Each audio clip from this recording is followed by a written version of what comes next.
kababayan, bata-bata ho sila. Tingnan nyo naman itong mga kababayan. Ito. Oy, kayo dyan sa Malacanang, panoorin nyo to para naman medyo mabuksan ang inyong kaisipan na yung ginawa nyo na yan kay Tatay Digong napakalaking kamalian. Ito. Oh, tignan nyo yan. Oh, Marcos, tignan nyo ho yung mga kaedad na mga merong suot ng Bring Him Home. Tignan nyo ho, mga bata yan. At yung mga bata na yan, itatatak nila sa utak nila at hindi nila kakalimutan yung ginawa ng administrasyon na to kay dating Pangulong Rodrigo Duterte. Yan yung susunod na henerasyon. Kaya kung inaakala nyo, dito kay Marcos Jr., na nakaisa kayo dito sa pagkikidnap nyo na to kay Tatay Digong, pagpapadala sa ibang bansa, nagkakamali kayo dyan. Hindi kayo nakaisa. Bagkus kinasuklaman kayo ng sambayan ng Pilipino. Wala na ho tayong ano ngayon. Kaya emosyon natin. Medyo wala na ho tayong mura ngayon. No? Hindi na. Nung una ho talaga, kaya ayaw ho muna natin gumawa ng video. Yung upload lang ho tayo kasi medyo masama loob natin. Baka kung ano masabi natin. Pero ngayon, medyo kaya na ho natin ng balagbagan itong mga to. Pero yung mapanggang sa ngayon, pagka nakikita ho natin kung paano binitbit itong si Tatay Digong, sinakay siya sa aeroplano, hindi pa rin ho natin hindi pa rin ho natin masikmura kung ano-ano pa rin ho pumapasok sa utak natin. Kaya hindi ho natin magawa ng reaction video. Yung iba dyan, siguro yung iba kaya nila sikmurain yung ano na yun, na makita o siguro talagang malakas lang yung tolerance nila. Yung galit nila talagang kumbaga hindi sila galit. Mahirap po talaga. Kung ikaw talagang taga-suporta ni Tatay Digong, kahit sa facial expression mo lang, magmamanifest yung galit na nararamdaman mo pag noong inaaresto na itong si dating Pangulong Rodrigo Duterte. Tuloy! Nako, grabe Mga bata ho yung mga nagrarally. Ibig sabihin, alam ho nila ang totoong nangyayari sa ating bansa. Yung mga bata na yan, dapat naglalaro yan Nag-games yan, di ba? Kung ano-ano mga pinaggagawa sa buhay nila. Pero nasa karsada ho sila at sinisigaw nila yung Marcos Bangag. Meron nung ibig sabihin yan. Kung ako sa Malacanang, wag ko kayong masyadong magpakakampante. Para doon sa mga nagpapayo dito kay Marcos Jr. Pag-aralan nyo ho na maigi yung mga sinasabi nyo kay Marcos Jr. Sabi siguro, sige, padala nyo na yan. Wasakin natin yung yung supporter base ni Digong. Tapos bigla nating palabasin itong si Pambansang Marites. Magpakalat tayo ng kung ano-anong impormasyon para malito yung mga taga-suporta ni Digong. Yun talaga ang plano dyan. Kumbaga, sirain ang mga taga-suporta ni dating Pangulong Rodrigo Duterte mula sa loob. Kumbaga, magpapalipad doon sila ng kung ano-anong kachismisan para magtanungan yung mga taga-suporta, sino kaya yan? Sino kaya ang nagkalulo kay Digong? Di ba? Ganyan ho yan. Kaya wag ho kayong maniwala. Paniwalaan ho ninyo kung sino yung mga nagsasalita na nandoon sa Hong Kong, yung mga abogado ni Tatay Digong. Pero dito sa mga marites na to, nako, nandito ho tayo para iribat, para hindi ho paniwalaan yung mamanayan ng ating mga kababayan. At tapusin na ho siguro natin itong Marcos Bangag na to. Yan mga bata ho sumisigaw sa kalsada. Nako, yari kayo. Ikaw, Sandro, yan ang mga magiging butante mo pagka tumakbo ka, tandaan mo Yan ang mga magiging butante mo. Ngayon pa lang, wasak ka na doon sa mga magiging butante mo. Dahil matagal po akong magiging presidente yang nangangarap din ho yung bata na yan. Kaya ho siya pumasok sa politika. Kumbaga gusto niyang sundan ang yapak ng kanyang lolong diktador, yung kanyang amang pambansang adik, at siya naman ho kaya anong magiging sa kanya, ano kaya magiging palayaw nitong si pambansang Charis, ganon. Hindi pwede yun. Hindi pwede yung si pambansang Charis, no? Yan si Sandro Marcos. Gusto niyang sundan yung yapak ng kanyang ng kanyang lolong diktador na magnanakaw. At gusto niyang sundan yung yapak ng kanyang amang pambansang adik sa kapangyarihan. At tayo rin naman adik tayo di ba? Lahat naman tayo may kinaaadikan. Sino dyan yung adik sa adik sa pagmamahal? Di ba? Meron ganun eh. Yang si Marcos Jr., yan pambansang adik yan. Tapos siya ang si Charis, di mo natin alam kung anong kakaadikan yan pagka naging presidente na siya.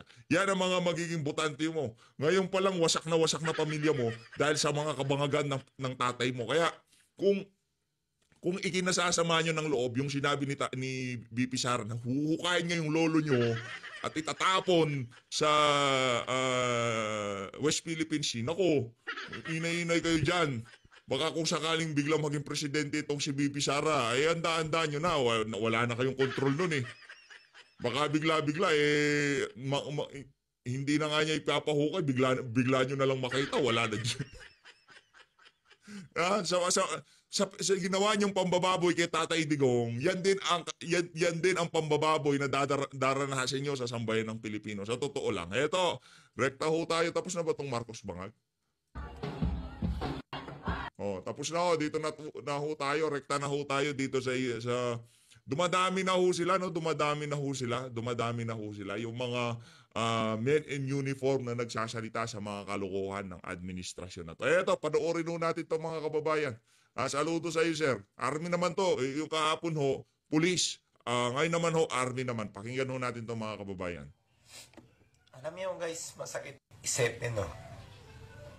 Nagkaroon tayo ng tunay na sa mga mag-upload, huwag nyo na akong lagyan ng background music.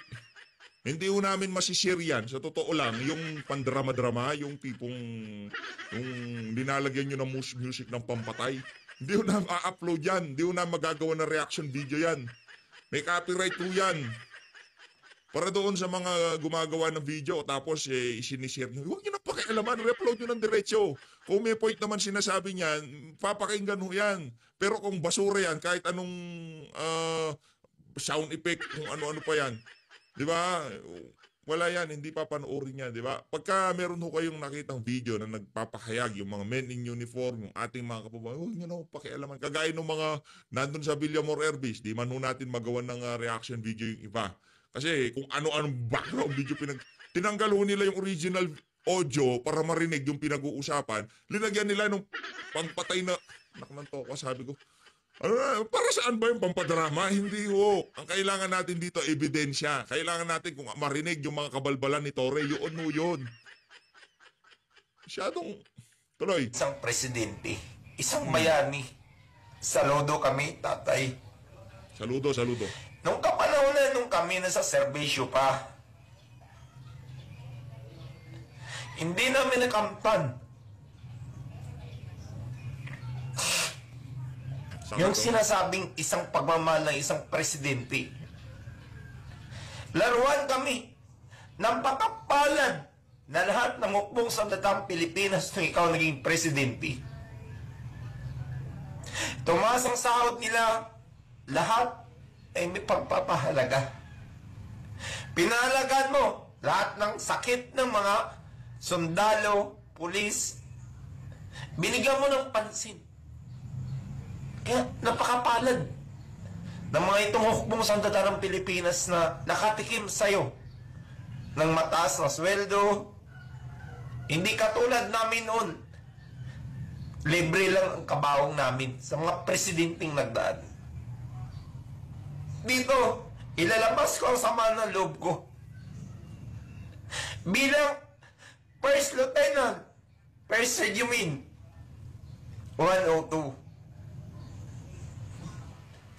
Masakit sa amin na kumbaga, hindi patas ang pagpatakbo ng presidente. Pero sa'yo, napakaswerte nila. Napakaswerte ng hukbong sandata ng Pilipinas. Nabigyan mo sila ng proteksyon, mataas na sahod, kompleto benepisyo. Noon kami, panahon ni Gloria Macapagal, kay Erap, kay Ramos, hindi namin natibikman o yan, Tatay Digong. Grabe, no? Talagang yung iniwan ho talaga ni Tatay Digong dito sa mga natin, dito sa mga mandirigma natin, hindi ho talaga nila makakalimutan. Kasi paano ba, isipin nyo na lang, panahon ni Parot. Doon na lang tayo sa panahon ni Parot. Yung botas ho, yung bota, yung sapatos ng mga mandirigma natin, butas-butas. Bumibili sila ng kagamitan nila, galing pa sa sweldo nila para makapaglingkod sila. Ganon ho katindi, ganon ho ka-extreme yung sitwasyon ng mga nagdaang panahon. Pero nung panahon nun ni Tatay Digong, doblado sweldo, yung totoong yung totoong AFP modernization natikman ho talaga nila. Modernization ho talaga, hindi yung tipong magmo-modernize tayo dito sa administrasyon na to, tapos pag magbabaykam na, chachap-chapin yung modernization at doon kukunin yung pandadagdag sa sweldo. Yung dagdag sweldo ng mga sundalo ngayon, yung from 150 nasa 300 plus na. O hindi ho yung pondong pinagkuhanan ho doon, para din ho sa inyo yun. Para naman ho sa nyo yun. Kumbaga para ho sa mga bota nyo, para sa damit, para sa sombrero. Ang ginawa ho, para sa mga bagong armas, doon modernization program. Ang ginawa ho, hinugot yon. Ngayon, ibinigay yun sa inyo pang allowance. Okay? Ganun ho ginawa ng administrasyon na to. Ibig sabihin, ginago ho kayo. Para sa mga men in uniform ngayong dito sa administrasyon na to, di ba? Yung para sa AFP modernization program, kung buo yan, tinapyasan nila para yung pinangako nitong si Tambaluslos na dadagdagan ang daily allowance nitong mga mandirigma natin, doon ho nila kinuha. Ibig sabihin, galing din yun, yung pondo na nakalaan sa inyo. Huwag ho kayong magpaloko. Parang kagaya ng ginawa nila ngayon sa sambayan ng Pilipino. Linuluto ho ngayon ng sambayan ng Pilipino ng administrasyon na to sa sarili niyang mantika.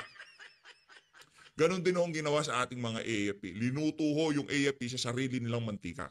Lapanggera ang malalampasan namin para tumaas ang ranggo. Para nasaan kami ngayon? Kaya, dapat, sundalo PNP, mahalin nyo ang presidente nagpahalaga sa inyo. Pero anong ginawa nyo? Binaboy nyo. Binastos mo. Ikaw, General Torre, putang ina mo. You are goddammit. You are PNP General. Putang ina ka. Grabe ho yung galit nitong si Sir. O yun, Torre, para sa'yo yun. Palakpakan natin to si Sir. Emosyon eh. Kaya nga ho di ho tayo nagla-live eh. Kaya di ho tayo nagre-react dun sa mga video ni Torre. Mapahanggang sa ngayon, di ho natin matanggap yung ginawa niya kay Tatay Digong eh. Di ba? O yan, para sa'yo yan. Kunin mo. At least hindi na ako nagsabi itong si Sir na, di ba? Saludo Sir, saludo. Mabuhay ho kayo, mabuhay ho kayo.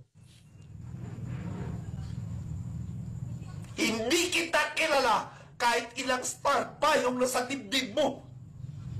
Wala kang nagawa, wala kang kwentang klaseng general. Hindi ka naman sa kumbatan eh. Tang-ina mo, bubo mo. General Torre, putang ina mo, napakabastos mong paid general. Hindi lang siya Sir, nandiyan si Marbil, nandiyan yung amo nyo. Si Browner, banatan na rin ho natin yan. Isa ho yan eh. Isa rin yan sa, kumbaga, masasabi nating kups na kups ngayong mga panahon na to. Yang si General Browner. Ayan na nga mga kababayan, rekta na ho tayo dito kay Pambansang Marites. Nakala ko Pambansang Dalaga. Iba yun.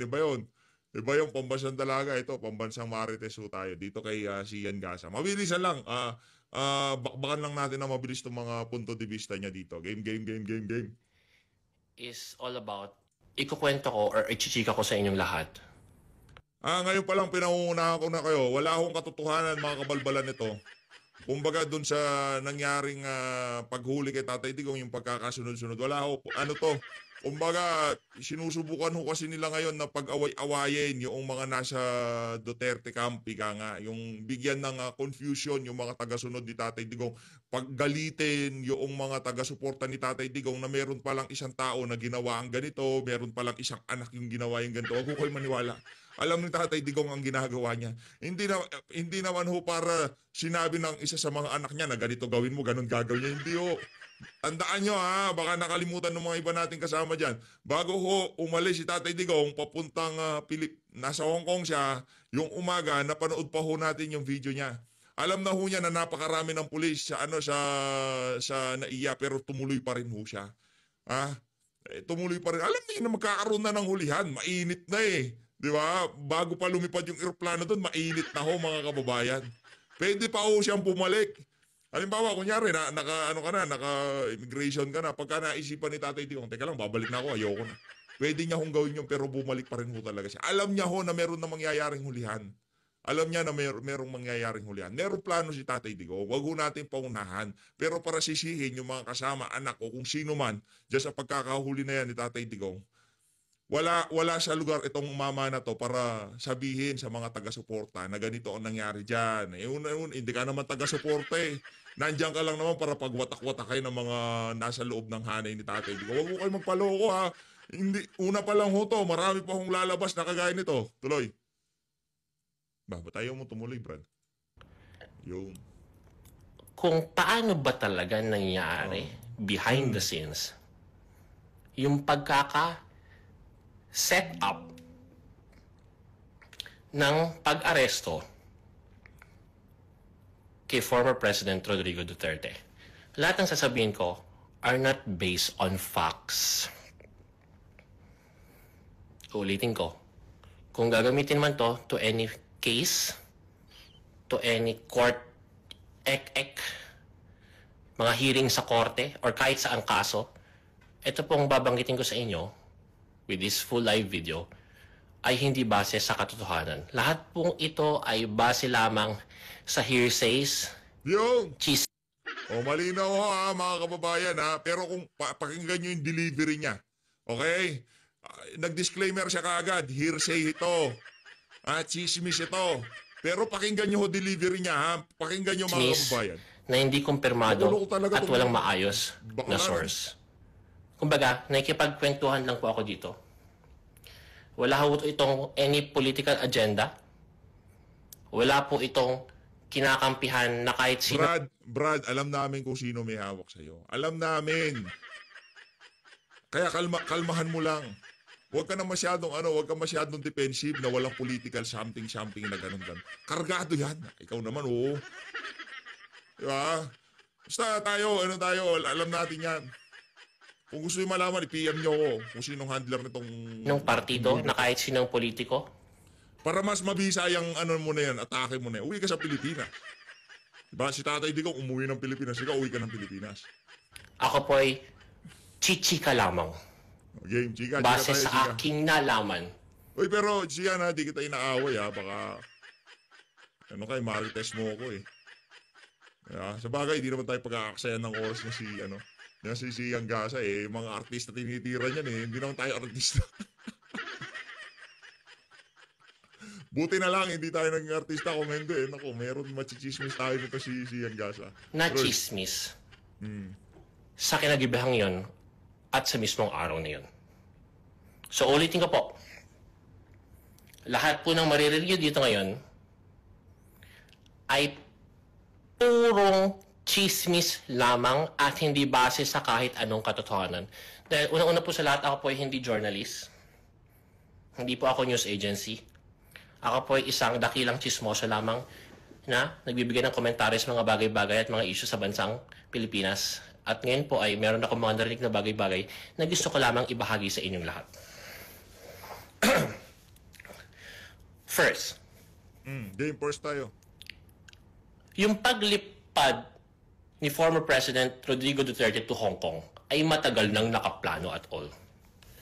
Long planned, tagal na siyang scheduled.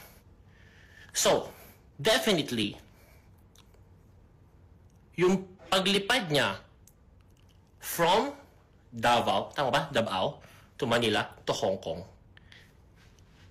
ay walang kinalaman sa ICC warrant. In short, matagal nang nakaplano yung, campaign ba nila yun? Event ba yun? Or whatsoever, chuba chuchu ek sa Hong Kong?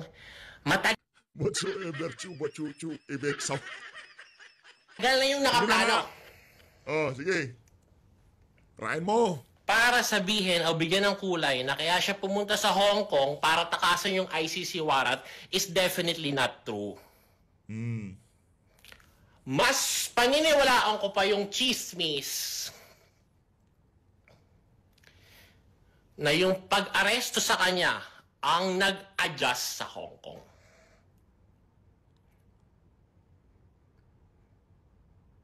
Can you follow? Nung ginagawa So, ano ba talaga nangyari doon? Dire-diretso ka lang So, dyan. based sa chismis na narinig ko, Oo. punta sila ng Hong Kong. Go. Wala nakakaalam nung ICC warrant. Meron lang isang source na tsumika sa Duterte team na may posibilidad na meron ng nakahain na ICC warrant. Yung source na yun ay galing sa kanyang group of lawyers. Stating na, I don't know how they call themselves. Sige, on my own words na lang, President Duterte, may posibilidad na paglabas mo ng Hong Kong is mag-i-issue bigla sa'yo ng ICC warrant.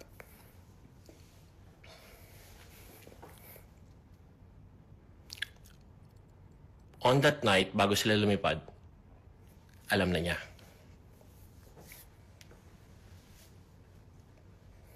So, technically speaking, Ano to, yung delivery, no?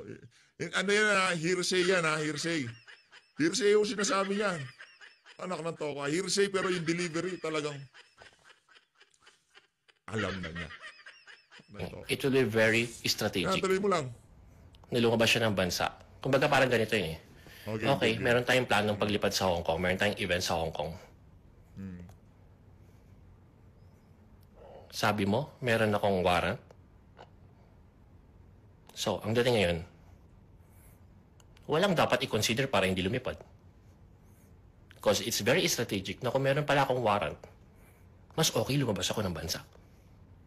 So, kahit nalaman niya on that night na meron pala siyang warrant, hindi mo dapat i-consider, strategically speaking, practically speaking, na naku, hindi tayo lilipad, dito na lang tayo sa Davao.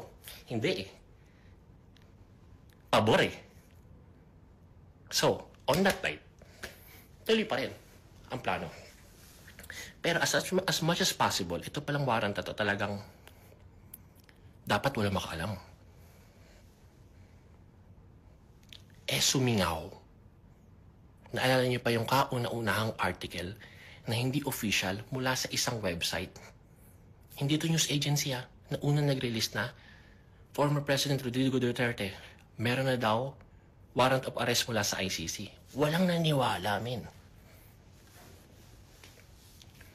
Pero, dahil dito sa isang website, hindi ko pwedeng banggitin kahit alam na ng utak ko kung ano yun bago ko banggitin dito Dahil doon sa unofficial article, news article, nung website na yun, sumingaw. Nag-trending social media. Na no choice ang ating government na kailangan nila mag-release ng statement about it. Naalala niyo yung mga unang statement? Why klaro? Walang klaro. Tama. Naalala niyo pa yun? Ano ba yung official statement na yun? Sinasabi nila na hindi kami sigurado kung meron ba. But we hear mukhang meron. Parang ang gulo-gulo ng statement Kaya nga binash ng mga DDS yung government, yung administration. Stating na, hoy! Ano ba kayong klase? Gobyerno ba talaga kayo? Di ba binash-bash sila Na bakit kayo magbibigay? Bakit nyo sasabihin sa official statement na rinig-rinig nyo lang, hearsays nyo lang? Blah, blah, blah, blah, blah, blah, blah, blah, blah. Naalala nyo pa yon on that very day. Tapos pinagbabasyo sila, ba kayo? Pag kayo, hindi kayo maayos mag-function. Hindi kayo naglalabas sa official statement without you knowing it. Na yun pala talaga yung ginagawa nila. They're intentionally doing it. Not confirming, not denying. Eto na, Mars. Ito May na. kakapitan ka na. Ganyan, kapit ka namin. Dapat kapit na kapit ka dito. Alam mo, natatain nga ako sa totoo lang Kaya medyo wala ako sa mood. Wala pa ako sa mood dito Hindi pa okay Bilisan mo kasi yung point mo, pinapahaba mo lang video mo Bilisan mo, game. Tuloy mo. Ngayon Go. kasi kanina pa ako na-jebs. Pero dahil meron akong responsibilidad at obligasyon sa mga marites ng Pilipinas, kagaya ninyo nanonood dito. So, Forward na nga natin. ano ba? Tay, I don't know. Ito. Sabi ng group of lawyers, Ayan. former President Rodrigo Duterte, men, ay hindi ko alam kung ano tawagan nila. Siyempre, hindi ko na-insure. Bro, ano ba? Tay, I don't know. Bottom line, they're stating, hindi safe bumalik sa Pilipinas. Mauutak yung mga yan. The fact na merong sumisinaw na balita, okay, na meron kang ICC warrant, tatandaan nyo, pag may usok, may apoy. Tama. So, nangalap ng impormasyon yung mga group of lawyers. Legit pa talaga yung warrant? Legit pa talaga? Wala sila makuha confirmation eh. Pero ang pinopoint out nila, kung merong usok, may apoy, at hindi ka safe umuwi ngayon, eto na ang plot twist.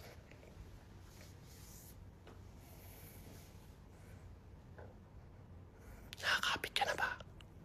Nantok pa. Bilisan mo. Ito na ang plot twist.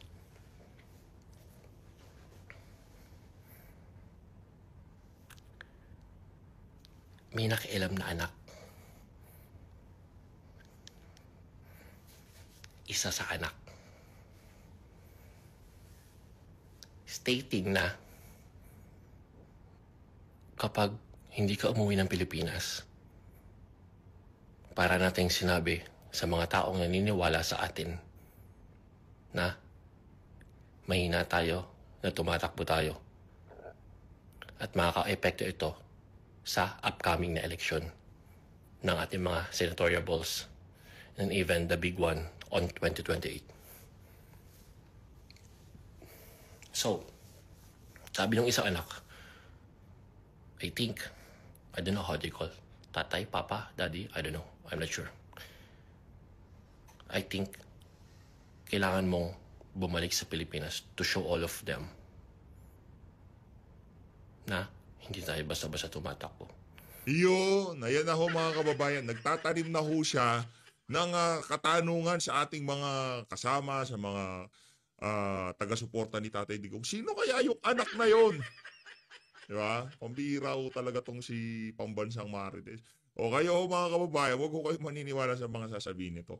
Alam ho ni Tatay Digong, marami hong nagmamahal sa kanya dyan sa PNP, dyan sa mga nasa loob pa rin ng pamahalaan ngayong mga panahon na to. Siguro si Anyo hindi niya na sinabi kay Tatay Digong na talagang tatrabahuin ka namin, pero meron na hong nagsabi sa kanya. Pero wala lang ho talaga sa nature ni Tatay Digong yung tumakbo. Ika nga, alam na ho niya, di ba nga, bago siya umalis pa Pilipinas nung nasa Hong Kong pa siya. Nakita niyo ho mga kababayan na nagsalita pa siya. Alam niya na ho na aarestuhin siya. Pero para sabihin ng isa sa kanyang mga anak na, tay, uwi ka dito kasi ano tayo dyan, manghihina yung mga kandidato natin. Kasinungalingan, yun lang ang masasabi natin dyan. Ayun na nga mga kababayan, di na ho na para sa atin tapusin itong mga kabalbalan nitong sisigan. Wala akong katotohanan yan. Dito lumabas lamang ho talaga na talagang kinakasangkapan ho siya na kung sino mang handler nitong unggoy na to para pagwatak-watakin ang taga-suporta ni Tatay Digong. O paano? Sige, pagpalagay na natin. Meron nagsabi na gano'n. Anong gusto mong gawin na? Magalit kami sa mga Duterte na to? Magalit kami kung sino.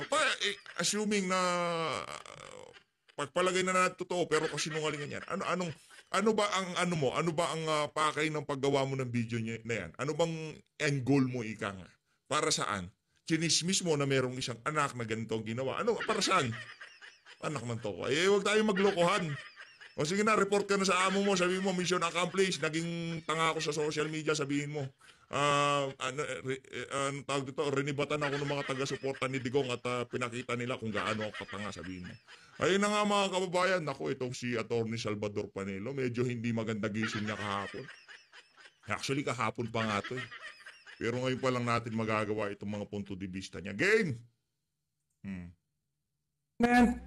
Without position in the petition for a writ of habeas corpus na yung ICC The Office of the Solicitor General is in agreement with our position in the petition for a writ of habeas corpus na yung ICC ay walang jurisdiction. Kaya hindi raw nila pwedeng ipagtanggol sa mga opisyalis ng gobyerno, ay ni Lucas Bersamin, ni PNP Chief Marbil, General Torres, ni Secretary Rimulya.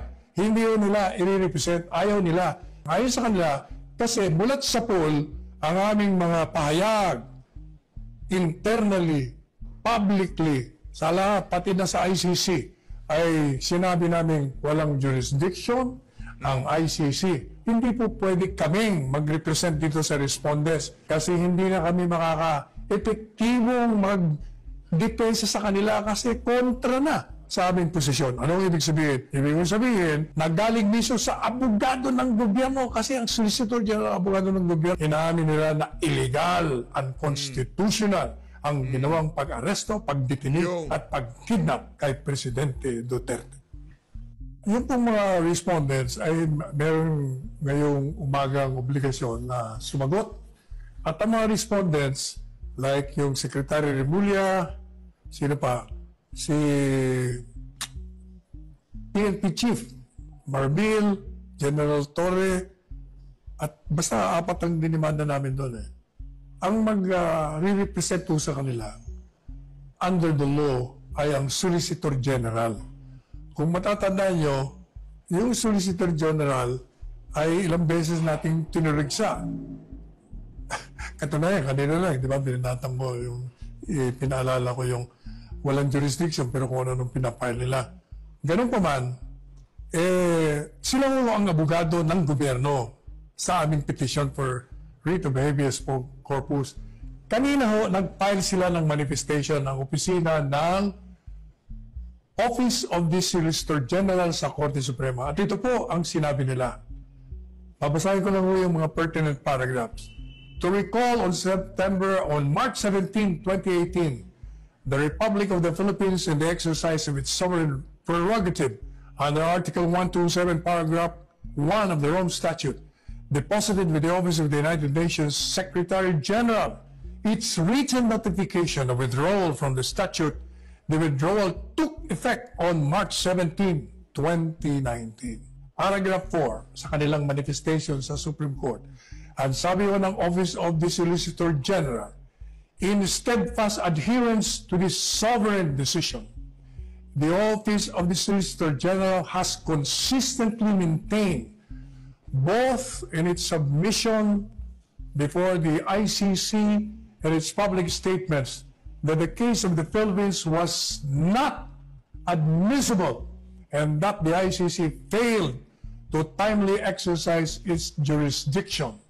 Consequently, the Philippines government has no legal obligation to cooperate with the ICC nor recognize any process emanating from the ICC following the effectivity of the country's withdrawal from the Rome Statute. Considering the Office of the Solicitor General's firm position that the ICC is barred from exercising jurisdiction over the Philippines, and that the country's investigative, prosecutorial, and judicial system is functioning as it should, the OSG may not be able to effectively represent respondents in these cases and is constrained to recuse itself from the participating herein. At ang prayer po nila, wherefore the OSG most respectfully prays that its manifestation of recusal in the above captioned consolidated petitions be noted and or favorably considered. Ano pong ibig sabihin ng manifestasyon ng OSG? Ibig kong sabihin, the Office of the Solicitor General is in agreement with our position in the petition for a writ of habeas corpus na yung ICC ay walang jurisdiction. Kaya hindi raw nila pwedeng ipagtanggol, katawanin, i-represent